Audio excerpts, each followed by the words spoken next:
but due to the weather conditions, it's pretty static at this point. So the communities of La Honda, Lomar, and then also Pescadero are still reasonably safe and not initially threatened at this point in time. So that's good news. As we move down the coastal areas, not a lot of movement there. The communities are still in good shape as far as that goes. We haven't really seen any good movement of the fire at that location, so that's again good news.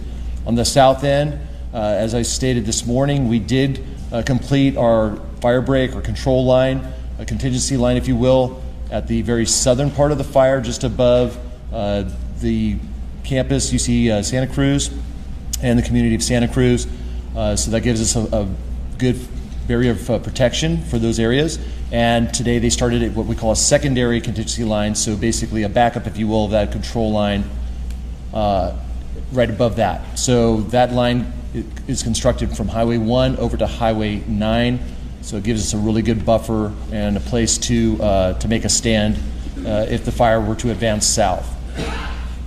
The Highway 9 corridor, Felton, the community of Felton is looking really good. Fire has not made any progress towards that community. Was able to get up Highway 9 corridor into Ben Lomond and into Boulder Creek, and although very, very smoky, I was able to travel deep towards the fire lane of the fire, and it's quite a way. It's pretty much hung up on the ridge top up there, which is good for us because again it's moving, it's more static, not really moving, not advancing to the pace that it was the past few days.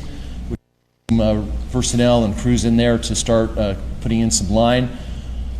On the Empire Grade Road, throughout the community of Bonnie Doon, we did not appear to have any structural loss at all today.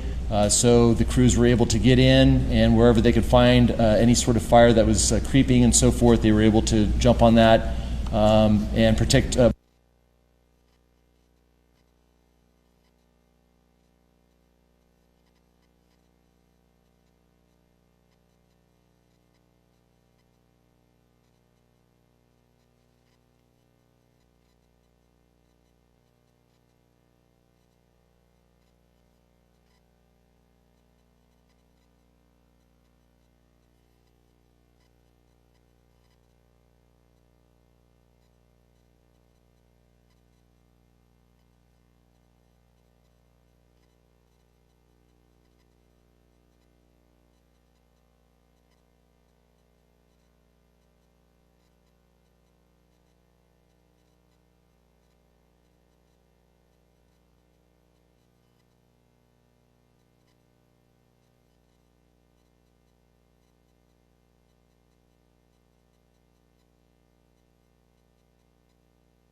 calls for service, looking for these people.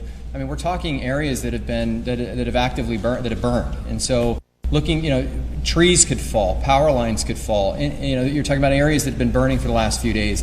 Now we're in these areas and we see it, and yet we're concerned about it. An unsuspecting person could get seriously hurt, and that's in addition to the hampering of CAL FIRE's efforts to get their equipment where they need to go and potentially create a rescue situation which diverts resources. And then in terms of missing people, I've touched on that before. We had 2 cases. We've had no new cases today. I've encouraged people, and I'll continue to say that if there is someone that you have not heard from, if there's a person that you're concerned about, especially if they live in the evacuated area, to call us, to call our dispatch number at 831-471-1121 and let us know about that so that we can investigate it. Again, we've got a team of investigators that are running through these cases. And again, we didn't have any new cases today. We still have the 2 that we're still looking to reconcile as soon as we can get into those areas to do a greater depth of investigation. A couple other things, just sort of again, some housekeeping things with regards. I put myself kind of in your situation if you've been evacuated. Mail, for example. What do I do about mail? Just as a reminder, you can contact the post office. You can hold your mail. You should be doing that, or divert your mail to a family or to a family member or friend that you trust that can collect your mail for you. That's not in the evacuated zone, so you have access to that. And lastly, just shelter sites. So I want to provide a new web address. This is it's a new site to go to for folks that are displaced that need a place to stay. That web address is Santa Cruz County, all spelled out, .us/fire resources. That's Santa Cruz County, .us/fire resources. Thank you. Speaking next from another one of the Unified Command Agencies, from San Mateo County Sheriff's Office, is Detective Blankswade. Good evening. Not a lot of changes for San Mateo County. We only have 2 minor changes.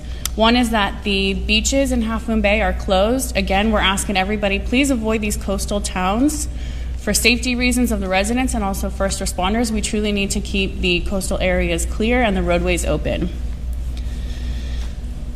The 2 evacuation sites are still open at Half Moon Bay High School and also the San Mateo Event Center. The only other change is the road closure that was formerly at 1 and Highway 84 is now at 1 and Tonitas Creek. Again, please don't try to enter these evacuation areas. I know even though you've heard that there aren't many changes as far as the fire is concerned in San Mateo County, we've heard that there are potential wind changes and it could get very dangerous very quickly, and we need to make sure that we're doing everything that we can to protect you. So please listen to the advice of these fire experts. We've been regularly doing security checks and home checks of various properties throughout the evacuation centers, and we're happy to report that there have been no issues. Thank you again for everybody's cooperation and patience. Next, Unified Incident Commander from CAL FIRE Incident Management Team 3, Chief C.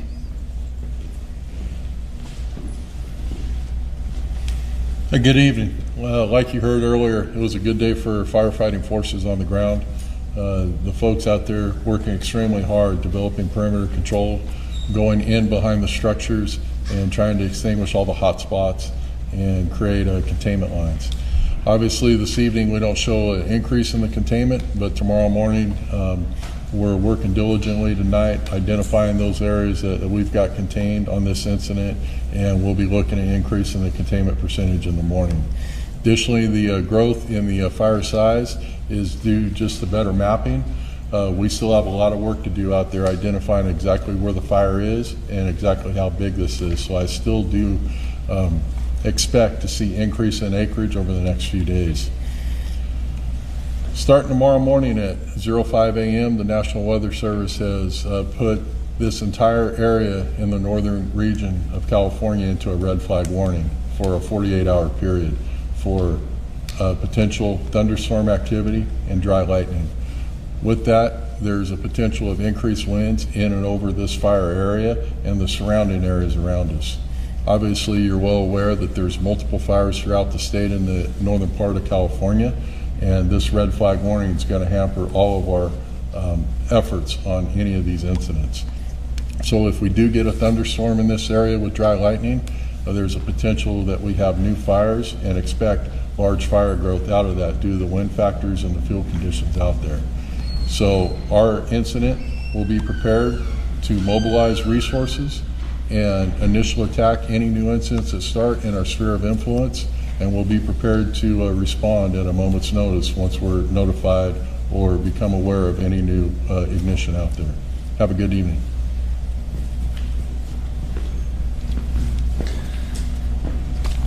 And our final speaker from the CAL FIRE San Mateo Santa Cruz Unit Chief Larkin. Good evening. I just want to reiterate a couple points that has been brought up here. The first thing I want the resources, the limited resources that we have currently assigned to this incident are doing an outstanding job at the efforts they're putting forth to protect the communities that are assigned to. The second thing I want to reiterate is those members of the public that have went back into the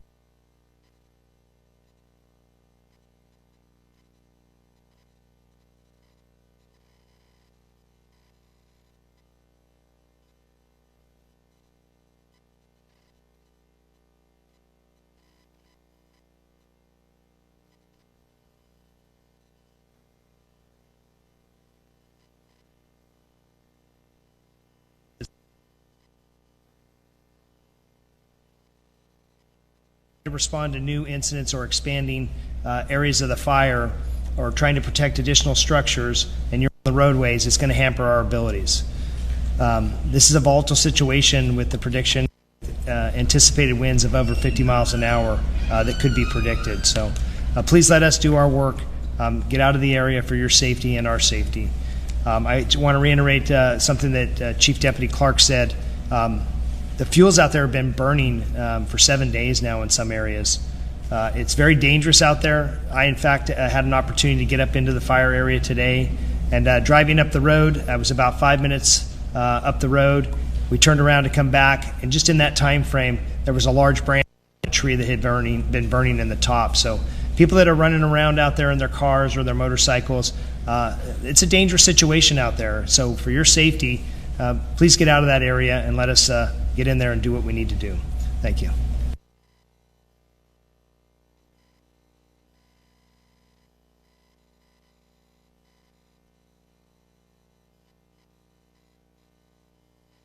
Actually is not what we need. We need the space to actually get in there and do the work and have people leave the area.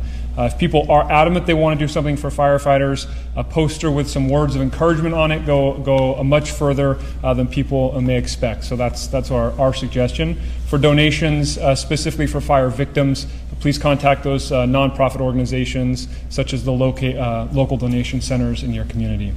With that, happy to open it up to any questions.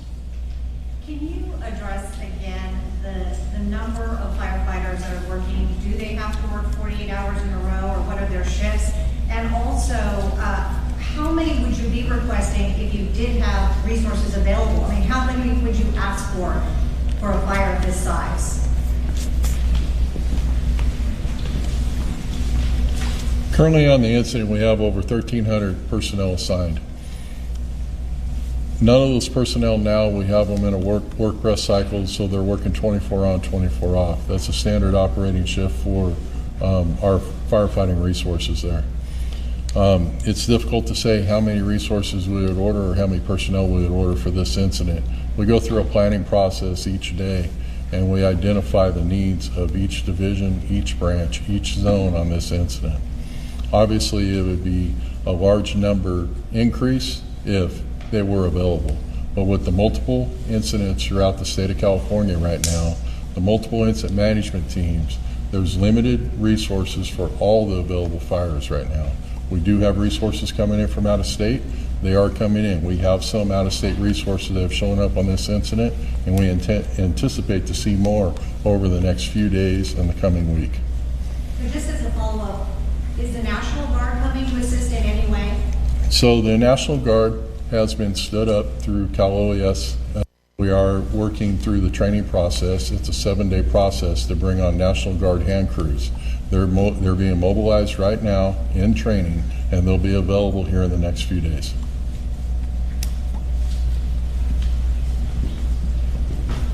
All right, any additional questions? Yeah. How about the U.S. Forest Service? Are they involved, or are they going to be involved? Yeah, so we have a variety of agencies involved: federal, state, local, private. It's a part of the California mutual aid system is that all agencies have agreements to respond during major emergencies. So we have resources that cross all those different levels. Thank you. Yeah. Earlier, CAL FIRE tweeted a map that showed most of it was not in the red zone where you're actively fighting the fire. Can you just explain that? Yeah, so the lightning that hit the area that first night on Saturday evening into Sunday morning, it struck the unit both in San Mateo and Santa Cruz counties. Those fires obviously just grew from the locations they were at, and then were wind driven in kind of that southeasterly direction. So there's been a significant amount of fire growth since those lightning fires ignited into the kind of southeast areas. Is probably why you're not seeing any actual lightning strikes inside the perimeter.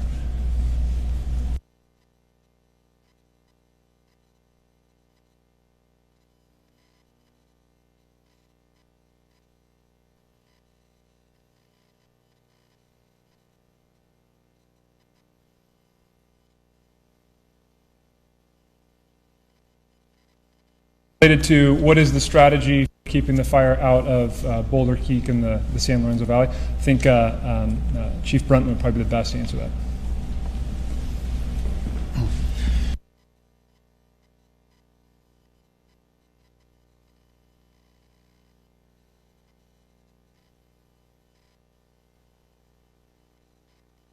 Do on most challenge that we face. It's not a cookie-cutter approach on every fire. In that particular case, we really have to look at our strategies and with the limited resources again, and take targets of opportunity, areas of opportunity, and construct lines there. So we've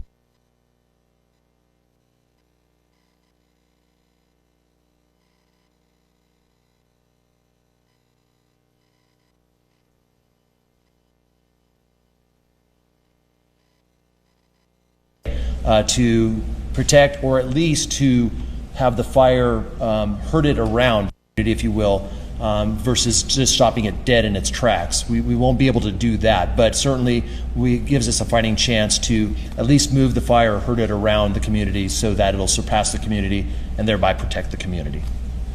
As a follow-up to that, today we talked to some residents in Ben Lomond who said that they only saw the volunteer firefighters. They never saw any CAL FIRE crews out there. Were you guys there in Ben Lomond, and what's the strategy there? Because they feel like everything's been left up to the volunteers. Yeah, certainly I believe they could feel that. Again, we have limited resources, but they've been protecting their community, and there have been CAL FIRE resources there, I can assure that. So maybe that's the reason that is being reported. It's not the typical heavy presence that you will typically see on most incidents when, again, as we explained, we have a lot of resources available to us, and it's very present and very prevalent there in our, right there on Front Street, so to speak. So we have been working resources with bulldozers when we can, our hand crews, engine companies, and then more so doing assessments and starting to put the planning process into play as to when we do get the resources where we can put those lines. So there isn't a community that we haven't had there. Is it as much as we'd like? Absolutely not. But certainly we're not trying to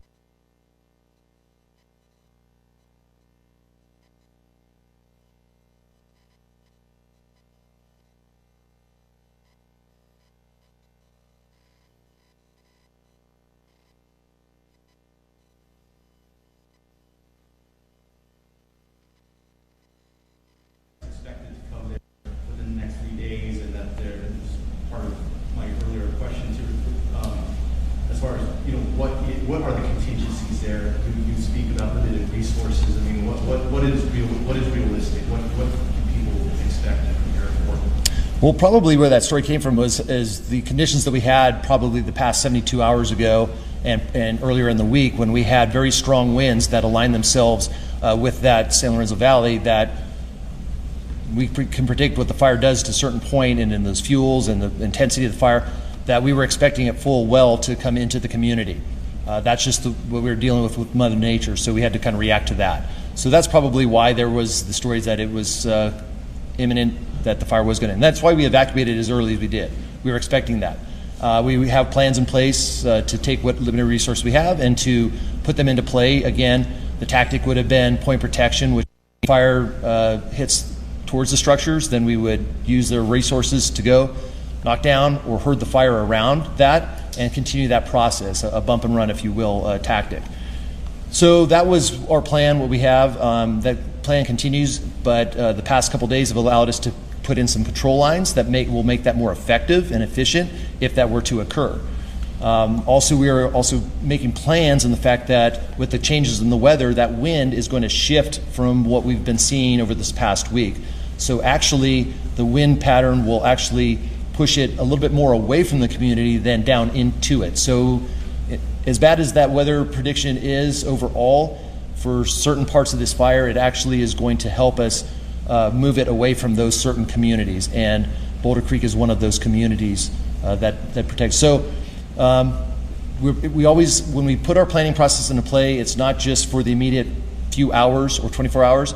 We try to look 48, 72, and 96 hours ahead of time with our plans so that we can look at every variable that we possibly can and take advantage of the things that Mother Nature provides us regarding weather and so forth, and put our control lines in play so that we have the best chance of success.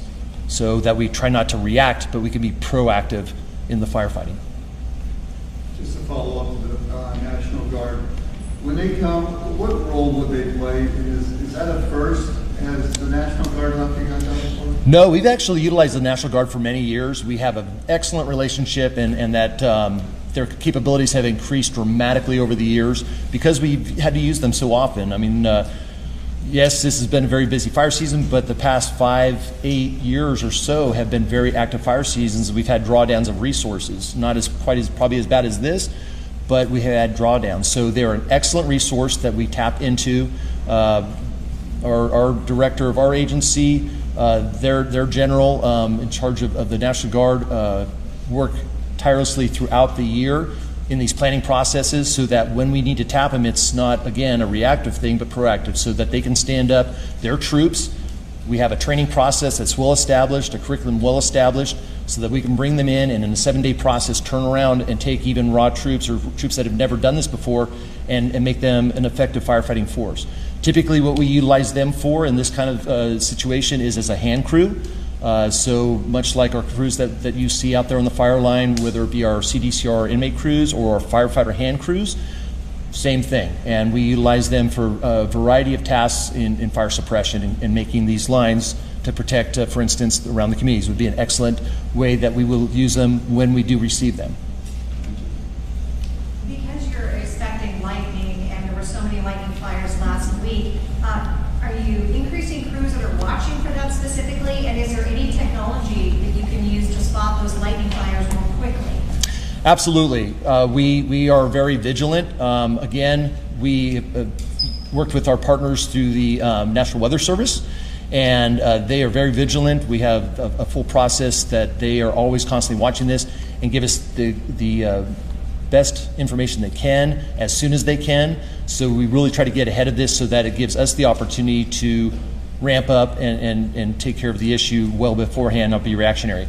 On every incident, and this incident in particular, we have what's called an IMET, an incident meteorologist. So he's a full meteorologist that is his job full time, and he specializes in fire weather type of scenarios. So we have that person and also a fire behavior analyst assigned to the team, and so their job and their sole job is to look at these things and project and they're an excellent asset to us as the operations section, and we work with them very closely so that we can best prepare and then deploy our resources accordingly.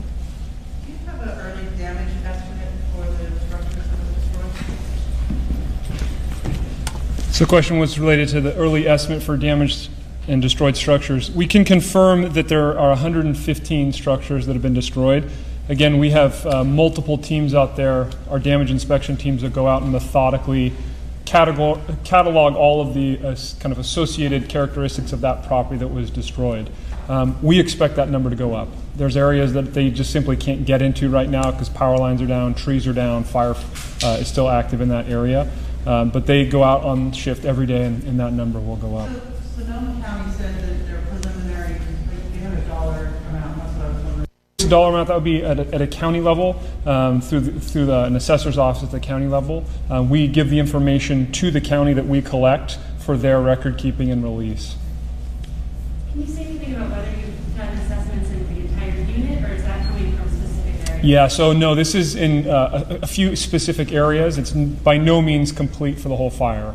That information will be forthcoming. As you can imagine, with 67,000 acres, it is a methodical process to get through all of the properties that are in there. I think you'll see the numbers go up until they hit that plateau where they've gotten through most of the kind of inhabited areas. But it just takes time, and it especially takes time when you're working in timber and there's trees across the road and there's firefighters working. And unfortunately, there are still a lot of people up there that really are hindering the operation. You mentioned that you're going to have crews coming in from out of state. Which states are they coming from, and how many people? Yeah, so we know there's firefighting crews coming from all over the western U.S. I think we have crews here already from Arizona, and that will be, they get assigned when they come into the state based on the threat that's out there. I know the question came up about lightning, and I think it's really important to note that the command center here in the San Lorenzo Valley in Felton, they use a lightning detection map when lightning storms come through. And in the last week, the Alert Wildfire camera system, which is a fire verification system, there's been 3 new installations of cameras within the unit here in San Mateo, Santa Cruz. And those are the cameras that our command center uses to look at the locations where there's been confirmed strikes. So that's a verification system. It's gotten a lot more robust even in the last week. And we hope we don't have to use it in the next 48 hours, but there's a high likelihood that we will. All right, everyone up here. What can evacuees who have to leave animals behind you to get their animals rescued? Yeah, so what I would do is coordinate with the local nonprofit agencies that they're affiliated with. There's an emergency operations center in Santa Cruz County that is working on all of the support functions related to the needs of the population that might be out. All right, everyone up here is available for questions after this press conference. One thing I just do want to note is tomorrow morning's press conference at 6 a.m. will be outside near the community room behind me, and we'll get some information out about that. This concludes the press conference. Thanks for joining us.